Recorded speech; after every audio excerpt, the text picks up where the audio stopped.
Hello, good morning friends. कसे आहात तुम्ही? आय होप तुम्ही सगळे सुखी आणि स्वस्त असाल. मी दीपाली तुमचं पुन्हा एकदा मनापासून स्वागत करते माझ्या नवीन एका छानशा ब्लॉगमध्ये. तर फ्रेंड्स, हा व्हिडिओ आहे सोमवारचा आणि पहाटेची वेळ आहे. पहाटेच्या वाजलेल्या आहेत 3:45 आणि मी आली आहे किचनमध्ये आणि इथून तुम्हाला दाखवते बाहेरचं वातावरण. कारण की उठल्या उठल्या अगोदर बाहेरचं वातावरण बघितलं ना, तेव्हा मग फ्रेश वाटतं जरा आणि ताजी ताजी हवा घेतली ना तर मन प्रसन्न होतं. आणि त्यानंतर इथे केलेली आहे मी कामाची सुरुवात. तर आज ना साहेबांच्या डब्यासाठी सुकटचीच भाजी बनवणार आहे. कारण की काल रविवार होता तरी पण आम्ही भाजी वगैरे काही आणली नव्हती.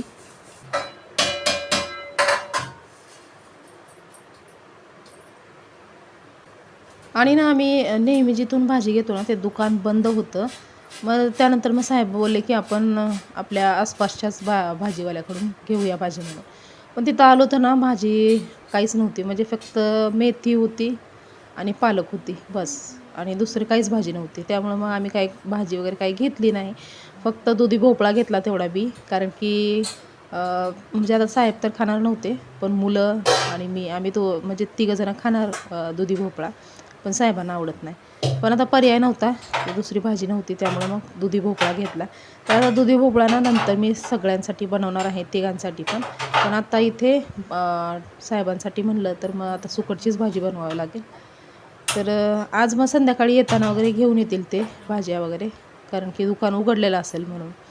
तर आता सुकटची भाजी बनवायचं म्हणलं ना तर खूप ह्याच्याने बनवावं लागतं. कारण की त्याच्यामध्ये ते खडे वगैरे बारीक बारीक एकदम असं हे असतं ना, तर ते एखादं दुसरं जरी गेलं ना तर ते खराब लागतं. जेवताना नेमकं माणूस बसलं आणि दाताला म्हणजे खडा लागला ना तर ते खूपच हे वाटतं. म्हणजे जेवणच सोडून देतं माणूस असं होतं. त्यामुळं ना त्याला नाही नाही म्हणता 15 ते 20 मिनटं मी त्या सुकटला व्यवस्थित चेक केलं, चाळून घेतलं, व्यवस्थित हे केलं आणि त्याच्यानंतर मग आता बनवली सुकटची भाजी. तर सुकटची भाजी काय कांदा, टोमॅटो वगैरे फ्राय करून त्यामध्ये काळी चटणी टाकून हे भाजलेलं सुकट त्यामध्ये ॲड करून थोडंसं पाणी, म्हणजे मी अगोदर दाखवलेली आहे सुकटची रेसिपी त्यामुळे इथे दाखवली नाही. तर आता सुकट बनवलेलं आहे आणि त्याचबरोबर आता इथे डब्यासाठी फक्त 2 भाकरी बनवायच्या आहेत. तर त्या मी बनवून घेते.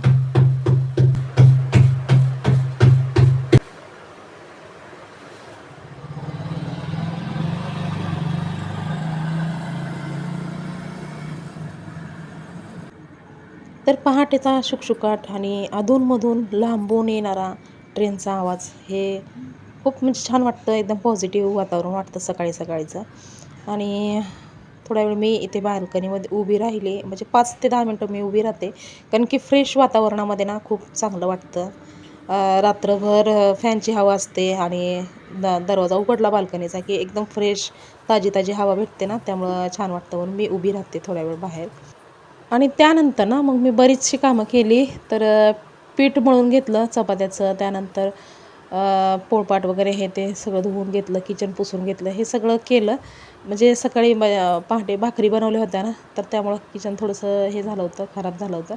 ते स्वच्छ केलं आणि त्यानंतर आता इथे अंघोळ वगैरे झालेली आहे माझी आणि चाललेली आहे आता भाजी बनवण्याची तयारी. तर आज भाजीमध्ये मी बनवणार आहे दुधी भोपळ्याची भाजी आणि थोडीशी ना वेगळ्या पद्धतीने बनवणार आहे आणि ती पद्धत तुमच्यासोबत मी शेअर करणार आहे. तर त्यासाठी ना इथे दुधावरची फ्रेश क्रीम पण पाहिजे होती. तर इथे थोडंसं दूध राहिलं होतं. काल ना दूध आणायचं ध्यानच नाही आम्हाला. म्हणजे सकाळच्या टायमाला आणलं, पण काल सुट्टी होती त्यामुळं संध्याकाळच्या टायमाला ते दूध आणायचं लक्षातच नाही. म्हणजे ते आम्ही काल वैभवदादाला कपडे घेण्यासाठी गेलो होतो ना स्टेशनला, तेव्हा त्या गोंधळामध्येच ना दूध घेणं हे विसरलं आणि म्हणजे दिवसभर दूध होतं पण संध्याकाळच्या टायमाला दूध आणायचं विसरून गेलो आम्ही. त्यामुळं गडबड झाली आणि आता हे नेमकं ना दुधी भोपळ्याची भाजी बनवणार आहे ना, त्यामध्ये फ्रेश क्रीमचा यूज होणार आहे. त्यामुळं मग अगोदरची माझ्याकडे थोडीशी फ्रेश क्रीम होती. पण आत्ता मी ना थोडंसं दूध जे शिल्लक होतं त्याला वापस तापवलं आणि ते असंच थंड होण्यासाठी ठेवलं. म्हणजे तापवून ठेवलं ना, की त्याच्यावरती पुन्हा साय साठते आणि मग ती साय त्याच्यामध्ये ह्या भाजीमध्ये यूज करता येईल. त्यामुळं मी ना दूध गरम करून असंच ठेवले थंड होण्यासाठी आणि तोपर्यंत इथे दुधी भोपळा कट केला. म्हणजे त्याच्यावरची जी साल असते ती साल अगोदर काढली व्यवस्थित आणि त्यानंतर जसं बटाट्याचे आपण काप करतो ना, तसं याचे काप करून घेतलेले आहेत. आणि सगळाच दुधी भोपळा मी यूज करणार आहे, कारण की वैभवदादाचा डब्बा आहे, झालं तर नाश्ता पाणी. नाश्ता दुसरं तर काय बनवणार आहे, फक्त भाजी आणि चपातीच असणार आहे. त्यामुळं सगळं हे झालं पाहिजे म्हणून मी सगळाच दुधी भोपळा कट केला. आणि दुधी भोपळा कट करेपर्यंत इथे ना मी चहा पण बनवून घेणार आहे, कारण की आता खूप वेळ झालं चहा अजिबात पिला नव्हता सकाळी. म्हणजे साहेब जाताना ते गरम पाणी पिलं होतं, त्यानंतरनं मग काहीच नाही हे केलं. त्यामुळं ते उचमळल्यासारखं होतं ना, तसं होत होतं मला. म्हणून मी आता चहा बनवते थोडासा. आणि चहापत्ती ना ही पण आहे चांगली, म्हणजे असं काही एवढी हे नाही, खराब नाही. बाकी दुसऱ्या मी चहापत्त्या वापरून बघितल्या होत्या, पण ते ना पोटामध्ये आग पडायचं वगैरे ते तसं असतं दुसऱ्या चहापत्तीमध्ये. रेड लेबल जे आहे ती थंड वाटतं पोटामध्ये, काय आग पडत नाही. आणि तशीच ही पण आता न्यूवाली चहापत्ती आणली ना, तर ही पण तशीच आहे. म्हणजे एवढं काही असं पोटामध्ये हे वाटत नाही, की आग पडल्यासारखं वाटत नाही किंवा काय. टेस्ट पण चांगलीच आहे, म्हणजे रेड लेबलसारखीच टेस्ट आहे या चहापत्तीची. आणि प्लस इलायचीचं हे आहे, फ्लेवर आहे ना, त्यामुळं चांगली वाटते ही पण. तर आता इथे दुधी भोपळ्याचे तुकडे कट केले, ते एका मी बाउलमध्ये ठेवलेले आहेत. त्यानंतर ना इथे बघा एका छोट्या वाटीमध्ये ना जे झाकून ठेवलेलं आहे ते टोमॅटोची पेस्ट आहे. आणि टोमॅटोची पेस्ट ना मी 3 छोट्या साईजचे टोमॅटो घेतले होते. तर तिन्ही टोमॅटोची पेस्ट बनवली. आणि पेस्ट ना हिरवी यासाठी दिसते, कारण की त्यामध्ये ना कोथिंबीर, मिरची वगैरे हे अगोदर मी वाटलं होतं जारमध्ये, आणि त्याच जारमध्ये मी टोमॅटो वाटून घेतले. त्यामुळं त्याचा कलर ना थोडंसं असं हिरवट हिरवट झालेला आहे. आणि आता ना मिक्सरमध्ये 3 कांद्याची पेस्ट बनवायचं चालू आहे काम. तर 3 मीडियम साईजचे कांदे होते आणि त्याची बारीक एकदम स्मूथ अशी पेस्ट बनवायची आहे. आणि त्याचबरोबर ना ते कालचं थोडंसं दूध शिल्लक होतं ना, त्याच्यावरती म्हणजे मी तापवून त्याला थंड करून त्याच्यावरची साय पुन्हा अजून थोडी काढून घेतली एका वाटीमध्ये. हे बघा व्हाईट वाटीमध्ये दिसते साय. तर साय काढून घेतली आणि त्यानंतर त्याच्यामध्येच म्हणजे पाणी वगैरे टाकून, साखर, चहापत्ती टाकून चहा इथे उकळवून घेतलेला आहे. आणि त्यानंतर आता करूया रेसिपीला सुरुवात. तर जे आपण दुधी भोपळ्याचे तुकडे केले होते त्याच्यामध्ये आपल्याला तिखट टाकायचं आहे, जेवढं आपल्याला लागतं तेवढंच तिखट टाकायचं आहे. त्याच्यानंतर चवीपुरतं मीठ टाकायचं आहे. आणि त्यानंतर ना थोडीशी हळद पण टाकायची आहे. तर हळद इथे ना संपली होती. ॲक्च्युली ते राशन भरायचं काम बाकी आहे, तर ते डब्यामध्ये भरून ठेवायचं बाकी आहे. जेवढी होती तेवढी हळद टाकली मी. आणि त्यानंतर याच्यामध्ये टाकलं मी 1 चमचाभर बेसन पीठ. तर थोडासा मोठा चमचा होता, त्या चमचाभर बेसन पीठ टाकलं. त्यानंतर टाकणार आहे याच्यामध्ये अद्रक आणि लसणाची पेस्ट. तर आता हे सगळं जे मिश्रण आहे ते एकजीव करून घ्यायचं आहे. आणि सगळे जे काप आहेत ना दुधी भोपळ्याचे, त्याला हे सगळा मसाला व्यवस्थित असा इक्वल असा लागला पाहिजे, असं त्याला मिक्स करायचं आहे. आणि त्यानंतर असं ठेवून द्यायचं साईडला करून. आणि आता इथे मी छोटीशी वाटी घेतलेली आहे. त्या वाटीमध्ये जे काही मी मसाले टाकणार आहे भाजीमध्ये, ते मसाले याच्यामध्ये घेणार आहे. तर इथे लाल तिखट ऑलरेडी टाकलं होतं, त्यामुळे मी थोडंसं लाल तिखट टाकलं 1 चमचाभर. आणि त्यानंतर टाकलं इथं धना पावडर. तर 1 चमचाभर धना पावडर होतं. 1 चमचाभर जिरा पावडर टाकला. आणि आता यामध्ये ॲड करायची आहे थोडीशी कसुरी मेथी, ज्याने टेस्ट जरा चांगली येते. तर थोडंसं असं हाताने क्रश करून कसुरी मेथी याच्यामध्ये ॲड केलेली आहे. आणि आता याच्यामध्ये ना थोडंसं पाणी टाकायचं आहे आणि याला घोळून, हे सगळं जे आहे ते मिश्रण घोळून त्याला एकजीव करून घ्यायचं आहे. हे बघा अशा पद्धतीने. आणि याला पण आता ठेवून द्यायचं एका साईडला.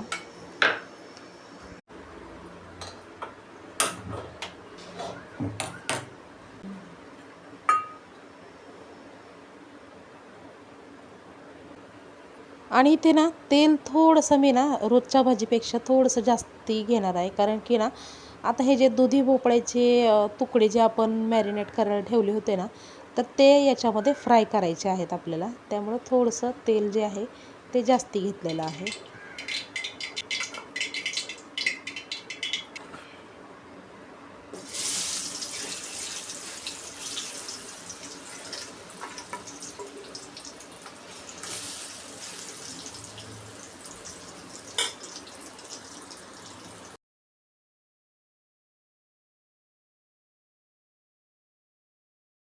आणि ना गॅसची फ्लेम जी आहे ती मीडियम ठेवलेली आहे.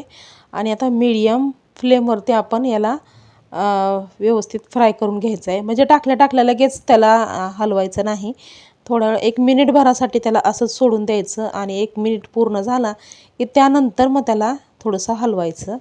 आणि अशा पद्धतीने हे तुकडे जे आहेत ते मीडियम फ्लेमवरती फ्राय करून घ्यायचे आहेत.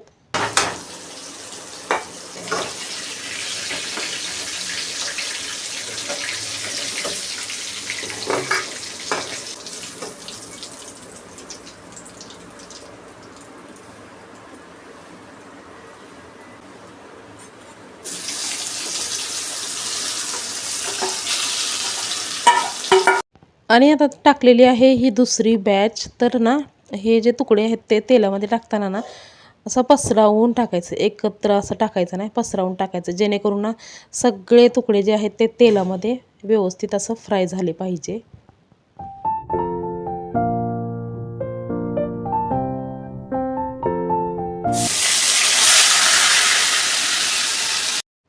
तर आता त्यानंतर हे जे कांद्याची पेस्ट होती ही मी तेलामध्ये टाकली आणि आता कांद्याची पेस्ट व्यवस्थित असं याचा कच्चेपणा जाईपर्यंत याला व्यवस्थित फ्राय करून घ्यायचं आहे.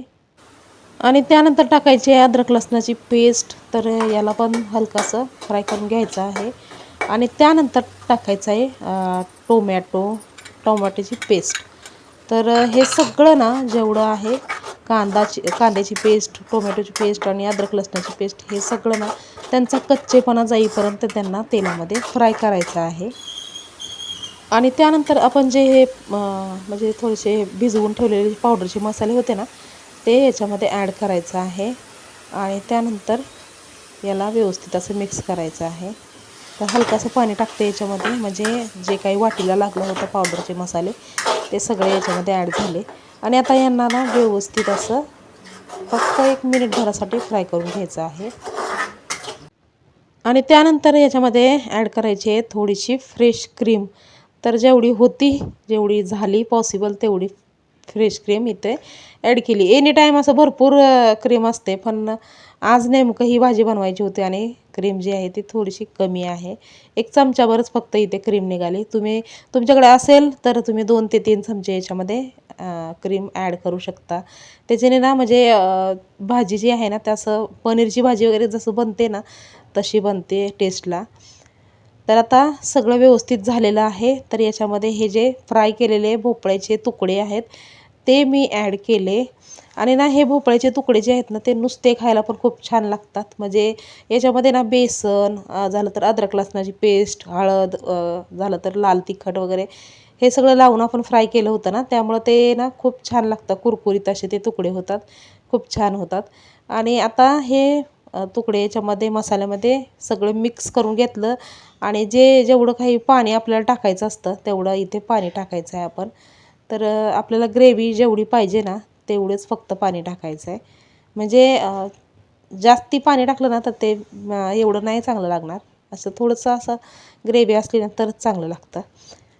तर इथे आता भाजी झालेली आहे पूर्णपणे तयार. आणि याला आता शिजवत वगैरे बसायची काही गरज नाही, कारण की जे भोपळा आहे तो तर अगोदरच फ्राय झालेला आहे, व्यवस्थित शिजलेला आहे.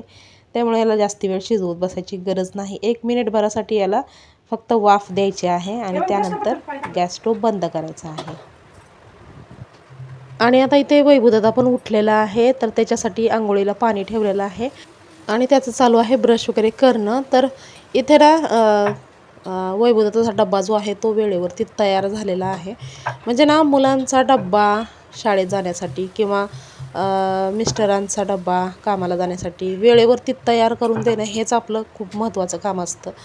बाकीची कामं काय थोडीफार लेट झाली किंवा काही झालं तरी चालतं, पण टिफिन व्यवस्थित वेळेवरती तयार करणं हेच आपलं मेन महत्त्वाचं काम असतं. तर आता इथे वेळेच्या अगोदर मी इथे टिफिन तयार केलेला आहे वैभवदादाचा. आणि आता तो अंघोळ वगैरे करेल. आणि आज तसं पण त्याचा बड्डे आहे, तर थोडं एक्सायटेड आहेच तो. त्यामुळं म्हणजे न उठवता तो उठला आहे आपोआपच स्वतःच. आणि आमच्या बड्डे बॉयला ना केक वगैरे कटिंग करणं हे आवडत नाही त्याला. तर त्याच्या बदलीत तो बोलतो की आता मी मोठा झालो आहे ना तर मला माझ्या मित्रांना पार्टी द्यायची आहे. तर त्यांना पार्टी देण्यासाठी त्याची तयारी चालू आहे. बाकी केक वगैरे कटिंग करत बसायला मी काय लहान आहे का असं बोलला तो. त्यामुळं मग जाऊ दे, आता आपापली चॉईस असते. मुलं मोठी झालेली आहेत त्यामुळं त्यांना ते लहान मुलांसारखं केक वगैरे कटिंग करा.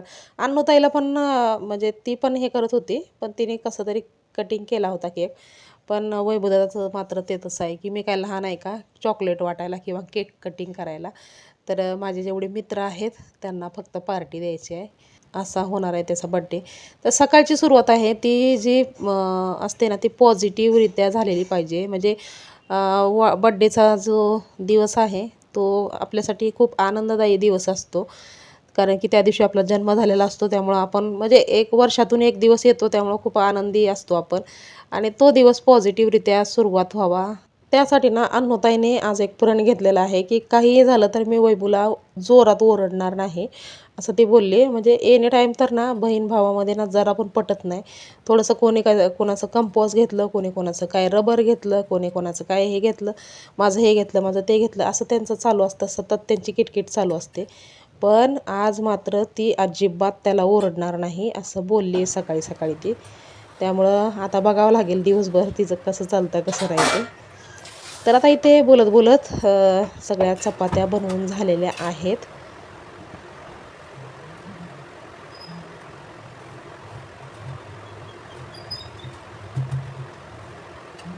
आणि आता इथे ना वैभवदादाची अंघोळ झालेली आहे, तर त्याला ना अगोदर ओवाळून घेते. कारण की आज वाढदिवस आहे त्यामुळं इतर दिवसापेक्षा हा स्पेशल दिवस आहे त्याच्यासाठी आणि माझ्यासाठी सुद्धा. तर त्यामुळं ना त्याला ओवाळून घेते, जेणेकरून त्याच्या दिवसाची सुरुवात जी आहे ती पॉझिटिव्हरित्या सुरू होईल. आणि त्याचबरोबर ना आज जे हे आपण स्वाभिमानाचं जीवन जगतोय ते फक्त बाबासाहेबांमुळे जगतोय. आणि त्यामुळं जर दिवसाची पॉझिटिव्हरित्या सुरुवात करायची असेल तर महामानवाला आणि तथागतांना वंदन केल्याशिवाय दिवसाची चांगली सुरुवात होत नाही.